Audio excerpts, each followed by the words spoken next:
That's right. Team Liquid, fresh off of a tie, goes out to... All right, we already got a little in-game chat. Shout out to William, best CSGO player. And of course, Blitz plays a fair amount of CSGO with some of the players, and Rezo is one of them. Not that we won't be able to talk to you, I don't think, Avery. This is going to be a little bit of a solo cast. Sorry.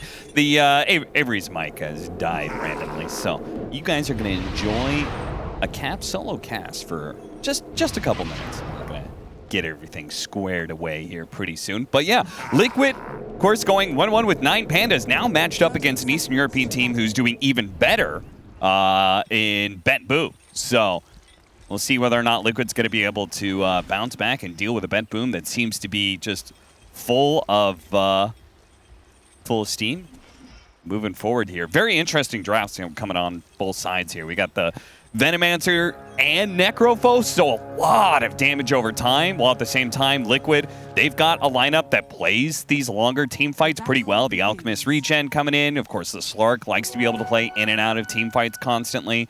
BetBoom, generally speaking, just have a lack of disables, which is kind of interesting. But we'll see whether or not they're actually able to catch Liquid. Is Avery, I think I hear you. Oh, we're so far away now. Yeah, we are. He has now been moved they cannot across stop the me, room. Though. Huh? I will find a way to cast this game. Despite sabotage attempts. Avery's now going to be casting from the panel. I'm going to assume Jenkins sabotaged something, honestly. He was talking about how much he dislikes you earlier, Avery. So well, Syndrome was also talking about stealing my job. So he did. He suggested that we swap co-casters and play-by-play, that we should have you and Sunsfan casting together, and me and Syndrome. Yeah, that's if people want the tournament to end. I think that's when you throw that in. Maybe BetBoom want the tournament to end. This is a toxic lineup. Very toxic. I mean that literally. I was just talking about the fact that they have very little disables on the side of BetBoom, which is slightly concerning me. Tons of slows, and if they land hooks, great. But there is something to be said about just the general lack of stunts they have against some of these heroes. Insania, they do manage to get the deny there. One of the big problems, I guess, with the Gale. Good for getting kills in lane, but might actually end up getting denied instead, like it happened here. I think Veno is one of the heroes that can make 4-Pudge absolutely solid. I think this lane is just strong. You have to actually respect it. The kill threat is probably one of the highest in the game. I think it's maybe only rivaled by Veno plus some of these other melee heroes, like Spearbreaker, Tusk back in the day. There's a reason a lot of the lane-winning teams over history have valued this Venomancer, as most of the NA teams have. And I feel like it's just because you can dominate the lane. So I think if you're Liquid here, you have to survive this lane phase, get to a point where your outspam comes online, your Alchemist can start to pick up some of the slack here, at least a little bit, and then you can combat the 5-on-5 from BetBoom, because they're going to have ores, they're going to have sustain from Necrophos, who's going to have a good early laning stage here, playing up into a melee hero matchup. That's just brutal. So I feel like BetBoom picked for the lanes. If the lanes go well, they're probably in a decent position. Then it's just a question of how comfortable are Liquid believing in this Alchemist to propel them into the mid game, into a terrible matchup as well, and an Undying. It's not necessarily the easiest out game either. Yeah, no, that's definitely true. It is not a lineup that is going to be guaranteed some of this late game interactions. Boxy, I mean, have you seen a whole lot of support Doom at this tournament? I don't think I've seen a single one yet. Trying to think who played it, but yeah, not at this event. It's just not been that popular. GBK just getting run down. My God.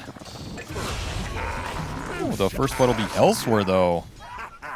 Save picks it up on Mickey. That's the Veno Pudge lane going to work. Can't deny it round 2. Good luck getting all those denies every single time. Tombstone also going to be dropped to pressure this tower. Just forces Eye off the lane. Oh, Nisha, he almost got the kill earlier. Finally picks it up now on a GPK. So big kill. Boxy closing in for the kill here onto Nightfall. The Illusion trying to get in front, but Boxy eventually runs him down with that Ion Shell that was given over. So a pretty decent gank there from Insania coming out, and didn't get the last hit on the Tombstone. That would have been an extra bit of bonus gold. Using blood grenades pretty well here for Liquid. I do not think that mid kill should ever happen. I don't think so either, yeah. I mean, I understand New Alk is, you know, he's a bit stronger. You're leveling both his spells instead of Grievel's Greed, so his laning prowess is definitely a lot better, but this was a lane GPK was dominating CS and denies-wise. You're a sustain hero in Necro that abuses melees. He's just giving a freebie away here to Nisha. That is not something you want to be giving away when you're picking these lane-dominating heroes that are supposed to abuse these matchups to the max potential. Yeah, it seemed like we got a little bit of glimpse of some of what happened there, which was, you know, he got a lot of damage on GPK when they were going for runes and stuff. But Toronto Tokyo, next one in trouble as another Ion Shell rundown. And this is very concerning. They already have the Darkseer, which later on in mid to late game, that's a good matchup against Terrorblade. But losing the lane against this Darkseer is going to make that all the more potent. I don't really understand why BetBoom are going bottom here. Don't you just 2v1 this Slark and he literally cannot enter the lane. He sits there and stares at Pudge, who stands between him and the creeps, on top of a Venomancer, which is a terrible matchup for this hero in the lane phase. And it forces some response from Liquid here. Another rotation coming through. GPK actually having negative armor when he's got the acid spray on him, and then gets hit by the concoction for a ton of damage. And Liquid just giving BetBoom the runaround in this early game. I do not think these lanes should be going this well for them early, but they're just making the dual roam work. And I guess sometimes when you have these bad matchups, you just dual roam. You can offset them a lot. That's one way to kind of make up for it. But still, like, I think the pressure points exist for BetBoom. Again, I don't think the Slark should be getting anything in this game. And I think GPK should be having the level advantage. These are the two things you want here. If you do not pick Necro Veno and think you're going to be losing lanes. No. Or at least if you're going to lose those, like, drag the enemy down with you. Sure. You're going to lose it with me. Once again, both supports bottom, the old tri-lane for Toronto Tokyo. They do have the Pudge coming over. They're going to quickly deal with the Tombstone, but Zai's getting pretty low. They have the Ion Shell Vacuum going out. Decent amount of damage, but now Box is going to be pulled away from Nightfall, who getting the distance, can lay it out onto Boxy. They will get one return kill, maybe a second. Yeah, okay. Insania is going to be huge, apparently. Nightfall gets the double. Meanwhile, Insania gets the experience for the other two kills. All right, Insania, you're the core now. Let's see how much you can get done. Looking like it. I mean, Insania has been pretty well known for being, I would say, pretty greedy 5 position. I mean, he is a playmaking 5. And so maybe it won't be the worst thing in the world for him getting all the love here. He's a 5 player. What, are you saying 5s can't be playmaking? I don't know. If you're playing Rubik Coddle, I don't know if you're a 5. Yeah, that's all I'm saying. My team would have never let me get away with that. You know, MSS would have insta-picked that Rubik. Like, no way around it. So they're giving Insania some priority on this team for sure. Yeah. Honestly, though, this is a patch where I feel you can get greedy on supports because there's so much extra space and farm, and the game feels harder to gank cores reliably, which means oftentimes if you're just farming as a support, it feels better, right? Because then you're not trying to make these moves that are hard to land. If you miss one, your game gets shot. Like, that's why Chen's a first phase pick and ban. He just farms the whole map. So I would not be surprised at some point if we see more of these greedier support duos in terms of supports who can shove waves, kill camps, Coddle, Rubik, Phoenix. These heroes come back a bit. I mean, that's Insania's wheelhouse. Yeah, it's good to guard against like the supports that really want to like win lanes and don't play super farmy. If you lose the lanes with those heroes, they fall really far behind because there's no tome to catch you back up, right? Even though the Wisdom Rune isn't going to give you nearly the same amount of experience, so there have been, I've seen some painful games where support is still like level 4 or 5 at 12, 13 minutes in. Gotta steal those Wisdom Runes. That's true. Speaking of which, they just spawned, and it seems like, am I clear on that? Neither team has actually put in the effort to get them. They don't care, they're just saving them for later. Mass efficiency. Rezo does have level advantage up here, and he's just gonna throw that ult. Noxious Plague being put on Mickey. You cannot get rid of that one. It is something that cannot dispel, and when he dies, it's going to bounce over to Boxy now, who's going to take a healthy amount of damage and get hooked, so his TP is going to be canceled. Meanwhile, though, they do have the fight on the other side of the map, which Liquid will win still, though. A trade-off of 1 for 2 between the two lanes. Can't be feeling that good. But then I guess, you know, if you're Liquid, anytime a fight doesn't go quite right, you're probably like, well, space for Nisha, guys. He's farming. And he's top in net worth for now. I don't know if he should be top net Bite to top. Insania going to be in some trouble here. Trying to get out of the rot range, but he doesn't really have anywhere to go. He's going to duck away into the trees. I mean, he's a fast hero naturally, and he's got boots as well. Save. Hook it too. He's got the tranquil boots going, and the hook is... Oh, no! Don't get in front of him! Nightfall apparently saying, no, this is my kill. You don't get to have it. Blocked in the mid lane. GPK going to be in some trouble as all of those heroes focused on the top lane now trickle into mid and might be feeding one by one. Resolution, is he going to die as well? Oh, gets the space. Boxy, he'll end up dying. Oh, pops the stick. Actually, got a lot of charges there. Trying to bait Rezo in, get him in melee range. Not quite good enough, though. Rezo keeps his distance very nicely. These are not fun fights for the melee heroes. Absolutely not. Nisha are going to continue to try and fight with this shell. Oh, Reaper's Scythe. That's going to be able to bring him down. And decent kill.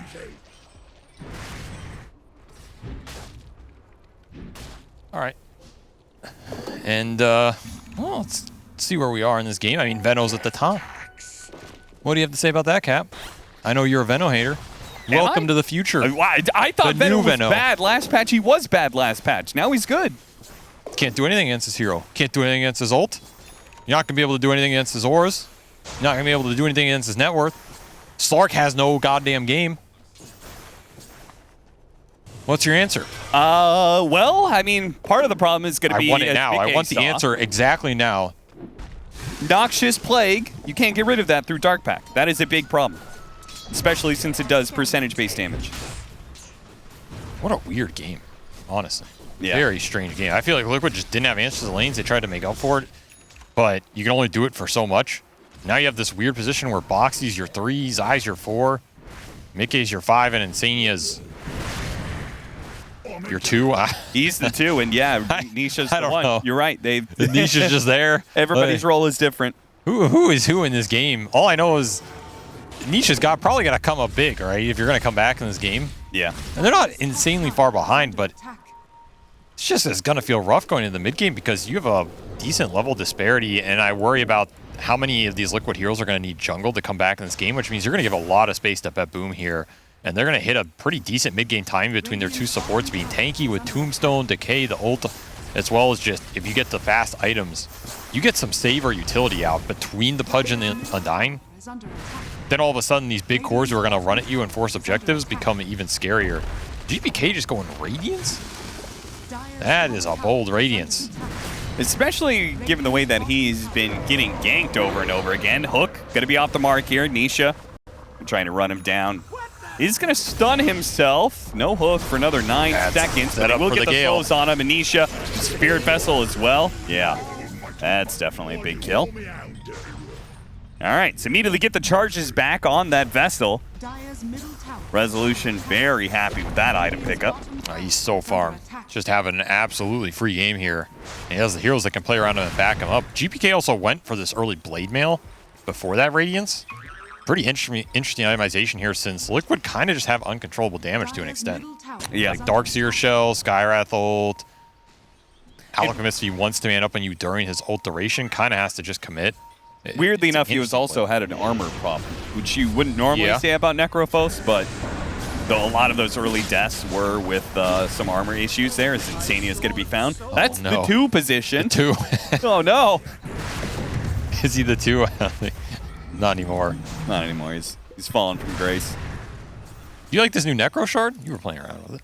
I think it's pretty cool. I love it. I think it feels really, really nice. Immobility was a big problem for Necrophos, and it's why like Boots of Travels was a very common build on him. I feel like it's like mini Blink. Yeah, now it gives him a lot, you know. Anytime Valve gives a hero that didn't have Mechanism the game of Mechanism, you know he's going to be a lot better. Gonna use the Doom. Zai has a lot of poison on him, so he'll use the Surge to get away. Rezo's still gonna catch up with him. Yeah, will he get away here? Keep some damage. Doesn't have another Vessel charge. He wants to commit it, but will choose wisely to show mercy. The thing about this BetBoom lineup is every time they combine the Veno and the Necro, two heroes that do similar things also get countered by similar things, but in the ball they're very strong. Normally you think about where's the punish on the map. Can Liquid punish the group up here, outfarm the rest of the map, and pull ahead? Well, you have Terrorblade to just keep up the lane pressure, get all the neutral camps, accelerate off that. So I don't think BetBoom feel too sad about combining 3-4 heroes very early here. I mean, we see Liquid dots spread around. Like, they're going to gain something out of this group of tower push, but since your laning phase was also pretty bad, your acceleration in those jungles is a little slow. Like, Insania is farming mid right now.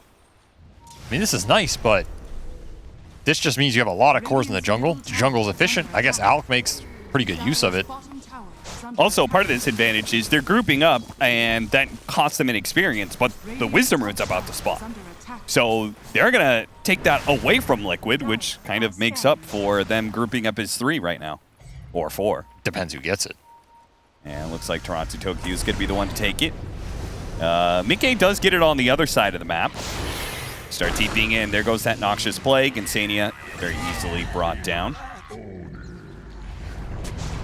And the cast range on this is pretty significant. Oh, yeah. Just like a single target Gale in some ways. With the slow, the damage, can't dispel it. What was that? Zai stepping over to the side right as the hook comes out. I don't even think that was a reaction. I think that was just pure luck. Sometimes luck is a reaction, Cap. He's really going for it, man. He threw up a wall like that? Oh, look at the blade mail damage. Yeah, Ion Doing shell. absolutely nothing. Yeah. GPK will slay his Help, mirror image. Nisha needs the vision. He's not going to get it. Oh, he did get it. Did get it. Oh, because Insania TP'd in. the hook got blocked. The neutral creep was in the way. He had the save. The Ogre. Oh, no. The Ogre throws himself in the line of fire. I bet it would, if it was a Centaur camp, I bet the creeps wouldn't have blocked it. Probably true. It's, it's probably one of those, like, if it was a camp with only 2 units, the hook would have been fine. That's a nice gate by Insania to get the vision. Yeah. He definitely was not going to get it otherwise. Small things lining up for Liquid. He couldn't see it either. It's like a 0 HP Frost Ogre too. Insta dies to the acid spray afterwards, so giving Alk back inside the game. They're using the Doom on Nightfall. Hit him with the pounce, and he is going to die here, but BetBoom are coming in force to try and punish. What are they going to get out of this, though? He started going for Mickey, but he just pounced himself to the other side. Still has his ult, too. And Liquid are outmaneuvering BetBoom in this game. Not an easy game to do it, because I feel like if you run into the Necro or the Veno, that fight's hard right now. But they're just dodging him, finding the other heroes. Huge Terrorblade kill. Quick double kill bottom, and now Nisha, he's top net worth off a laning phase I don't know if he should have had. But either way, he's taking full advantage of it. And he's going to be cruising to some nice item timings here. Radiance into bots. He can join some of these engagements as well as keeping up the farm. That is a scary thought for BetBoom. Sure, you have Alk answers this game. I think Terrorblade's still a good matchup. I think Veno Necro can do fine. Yep. But the scary thing about Alk is always, what if he has enough gold to not care? Gold is the ultimate weapon. Yeah, it is. In life and in Dota. I mean, the Veno Necro is really interesting. I know you wouldn't know about that. The okay. Noxious Plague, because you got single target percentage based damage on top of single target percentage based damage, right? The Noxious Plague doing 20% of your health at level 1 combined with an instant tick of 200. That's going to bring you pretty close to that 50% line where Reaper Scythe guarantees the kill. Now you're speaking my language. That's a lot of percentages. All I know is you throw your spells on somebody, they're probably dead. Because Liquid don't have a save. They do not. That is a big, big problem for them. Actually, I was going to say, Boxy can get Hurricane. Hurricane seems decent this game. You can pull people out of like the hook trajectory, you can pull people out of Tombstone or Veno range. Any sort of gap recreation is pretty nice here. Might be something he thinks about. Yeah, maybe the shard from Mickey is going to be important as well. Yeah, Depth Shroud. Just any saves, I think, go a long way. As a flank out with the drums. Mickey. Hook. Mickey actually wants to be able to fight this. The rest of the team come through on the side, getting on top of the Venomancer, but he has the pipe. He has an opportunity to get off spells now as the vacuum. Not enough to finish him off. The Alchemist Nisha is just stuck in the pit. He's going to be scythed down. He did not look tanky at all. No. He does not have BKB, but I don't think Nisha can fight without BKB in this game. Yeah, I don't think so either. I'm surprised they're trying to bring the Alchemist to these fights at all, to be honest. I'm also surprised. I think this bot's Alk is designed to join pickoffs or some good numbers engagement, not that 5-on-5. I think when you go in that engagement, you see BetBoom are all there, and you get the hell out. Like, there's no way you're winning these fights right now. Single Vessel plus Reaper just killed your highest net worth hero. Yeah. Time to reconsider the 5-on-5. The issue is, does it get better for you as this game scales? That's a big question. I think there are some cheeky things about this Liquid lineup that scale pretty well. You have the Darkseer versus the Terrorblade. If you ever get that illusion, it's pretty nice. Slark can become a menace in this game with the late game 4 or 5 slots with like his ult, his shard, getting in there with the pounces, just poking the fight out. And if you get a big Doom, that's probably their best spell in this game because it allows you to just commit on these cores without fear of repercussion. Do you like that play? I mean, committing the Doom specifically to bring down the Aegis. I think it's fine. Like, I think it counts as a kill. I mean, you're not going to get the kill, but you're slowing down this push that BetBoom want to be able to commit to. And Aegis is a big deal because of how powerful Doom is for Liquid. I think they need Doom on a Necro, a Veno, maybe Undying if you catch him at the very start to feel good in that fight. If I'm BetBoom, though, I'm just building as much utility, save, and kiting as I can. Like, I'm building Glimmers, Force Staff, Pipe, Auras. You don't think they need... my concern is that they won't have enough lockdown. And Slark is... Like, they want to play long fights between Necro and Veno, but then Slark also wants to do that, and he's hopping in and out of fights. I feel like they need more lockdown. I think the way the fight will come to BetBoom eventually is they'll be forcing an objective, and Liquid will have to fight into them. And if you look at Liquid's lineup, their initiation is a little lackluster in terms of how they reliably start the fight without getting in an awkward position around Tombstone, Veno wards that you have to fight through. Someone might get hooked in, right? Like, at some point, you just need to land one good hook, and something that fight is anchored around all of your spells, and Liquid have to engage with a huge vacuum, which may or may not come. Then it's just going to fall down to Zai's playmaking. Sure. And that vacuum is really hard to land because he's going the Auras build, right? He's going Pipe, he's going Greaves. He's not going to have a fast Blink Dagger. No. So I'm assuming you'll get Blink later. And that vac combo can be deadly with Concoction, with some Doom AoE Stomp. His Boxy will pick it up, has a Blink of his own. I just think that's the type of fight BetBoom want to set up, and I think utility to bail out your front line is really nice. Because if you dodge the Skywrath damage, if you disengage a Doom, I think you feel pretty good in that engagement. I always love when teams set the pace by taking the enemy Tormentor right away when they feel stronger, because it's so hard, I think, for the losing team to take your Tormentor because they're putting themselves in such a dangerous spot, especially if your offlane tier 1 is still up.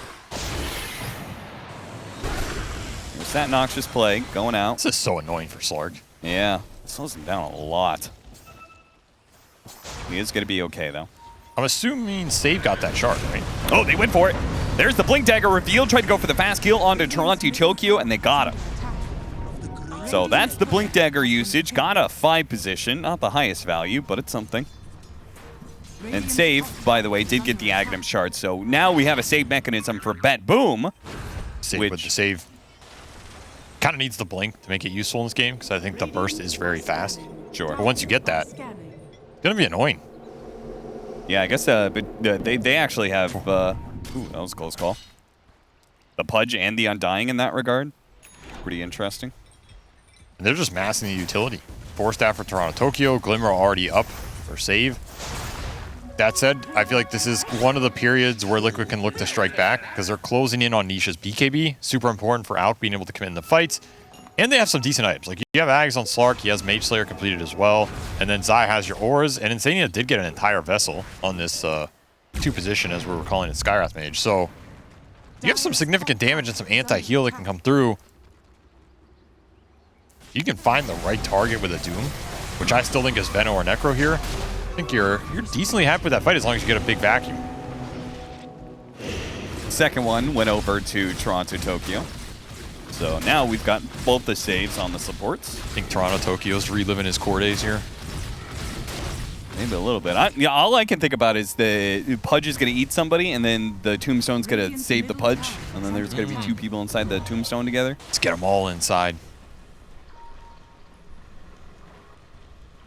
Radiant's bottom tower is under attack. Liquid regained a lot of map during this period. They did.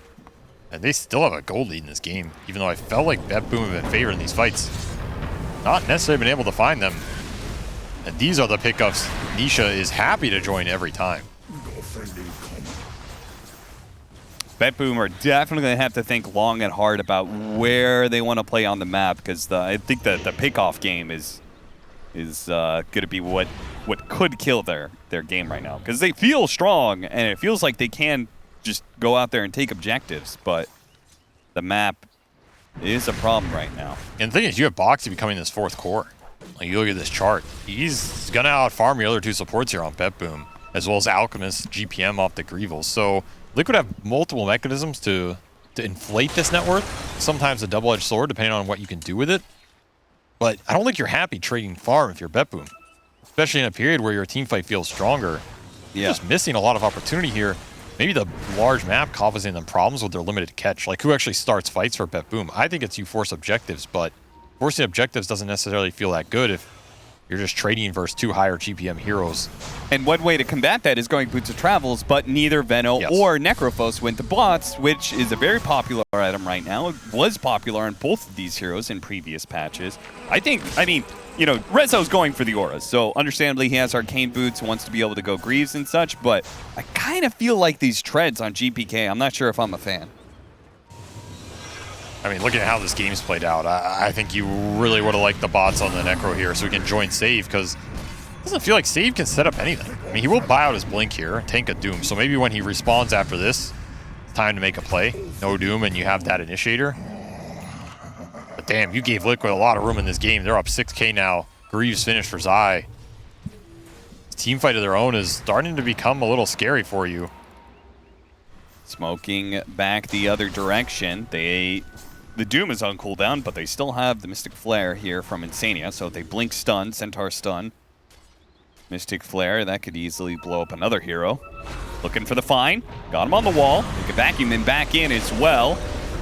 Vacuums both Toronto, Tokyo, and GPK together. Boxy, who's really trying to cut behind them, barely gets out with his life because no disables. Iron Fountain. Never mind. Oh, Glimmer Cape just to help him out there. Ensure that he won't tick out inside the fountain.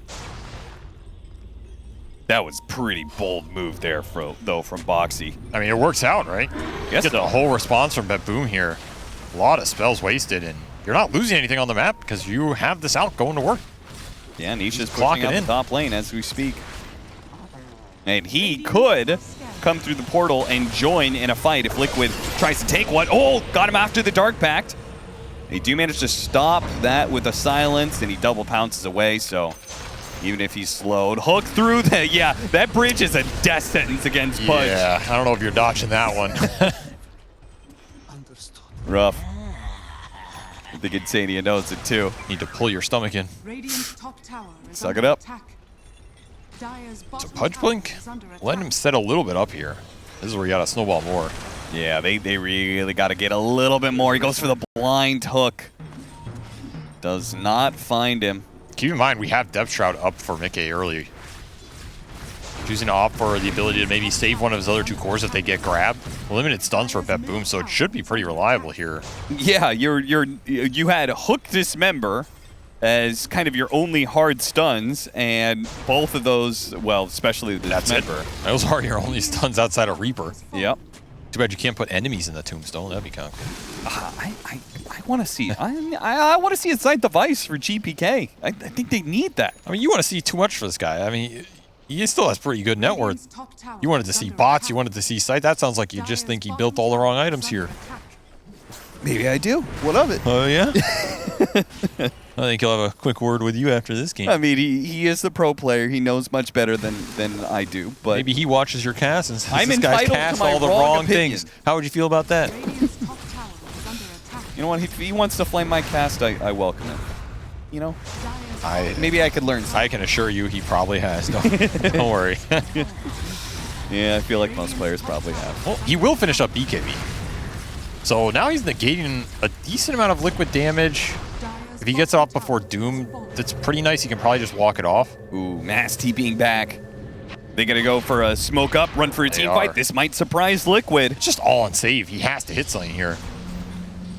But Glimmer if up you the hill. Glimmer straight up to them. Oh, Boxy goes in for it, hits a three-man stun. The rest of the team isn't really to combo off of it, though. They're And not they there. see this. Nisha's going to go Need it for it. back. They spot the Terrorblade. They get him inside the vacuum wall. That's pretty good. so There's a lot of clumped. sustain. Redzo's being ripped apart. He's going to be the first one down on side of BetBoom. Mickey still trying to stick on a Nightfall. Nightfall can make his way back to the base, though. They had to deal with the Tombstone. Mickey had to be able to retreat after using his ultimate, will be covered by the unstable concoction. That Terrorblade But illusion.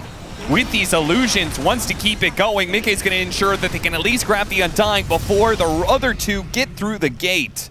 He's just going to use BKB to get out of there. Didn't even pop at that entire fight.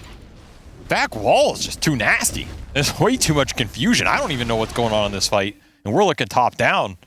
Imagine being in this mosh pit. 6 stun from Moxie, just buys so much time and gets the Doom on GBK before BKB. So he just doesn't feel like he can commit in this engagement, or he gets wiped. I mean, if he gets back there, he probably is dead. Meanwhile, Insania is just throwing out spells the entire time. I mean, Nisha just gets too much done. He takes out 2 heroes, takes out Tombstone, throws a stun for the road. You have sustain, you have tankiness on BetBoom, but not when you're giving Zai this good of a back wall. And Terrorblade Illusion is... Also, great read by it's a lot. Boxy to, like, he could have blinked backwards, right? But the smoke broke on him, and he said, I'm going in. He gets a 3-man stun. He gets his Doom off. He gets all his spells off and makes himself a target, allows everybody else to follow up. Also, just unfortunate for BetBoom that that's who their smoke breaks on. I mean, if they catch an important hero, that, you know. The thing is, Save glimmered himself up the hill, and he was very close to just getting ult off on Boxy. Yeah. That fight might look very different. Now you're just getting extra oh, stats. now Lincoln's going to be a problem. It's already a problem. They're going to get chased down here. They are. Force Staff gets him out of the pounce. That's nice, but GGK not so Force lucky Staff to save him. Nisha once more. And he will have more. Toronto Tokyo doesn't last long against the swipes of Nisha. And once Nisha does get his claws on you, let's not forget about the Change the Alchemist. I think this, this ability is a little overlooked. It's usually not leveled up a whole lot early, but corrosive weaponry at this point in the game, when your Alchemist is hitting pretty hard and it's hard to fight back, once he starts hitting you, he's probably got you dead, unless you're some sort of blinking hero, because those slows start stacking up. All right, Cap, I got the next level strat for you. Are you ready for this one? Yeah, hit me. Just when you thought Nisha wasn't 10-head enough, he went Vindictor's Axe. Okay. This way, even when Nisha stuns himself, it's a good move. So he gets the 20 armor? Yeah. If he Alex stuns himself, he gets 20 armor. He sits there, he's a rock. It's like a stone form. Sure. It's the true next level play as the Roche contest trying to come in here. Oh, GPK gets caught by the Doom again at the start Put of him the in the Tombstone. He put him in the Tombstone. Be up to Nightfall. They do have the Tombstone. Pull it back in, but what a great vacuum wall. And he's just going to town. They're trying to save too many heroes, but they're just getting caught. These team finals are no He ends up getting caught. Nightfall. He does some serious damage. Backs against the wall. BetBoom fighting back, but they can't do enough. These illusions are just too powerful. A Reaper's Scythe on Nisha. Not good enough. GPK will die there. All of BetBoom looking to be wiped here as Rezo bought back and die backed in that fight. GG. No damage left. The Reaper hits BKB Alk, and that's it. That's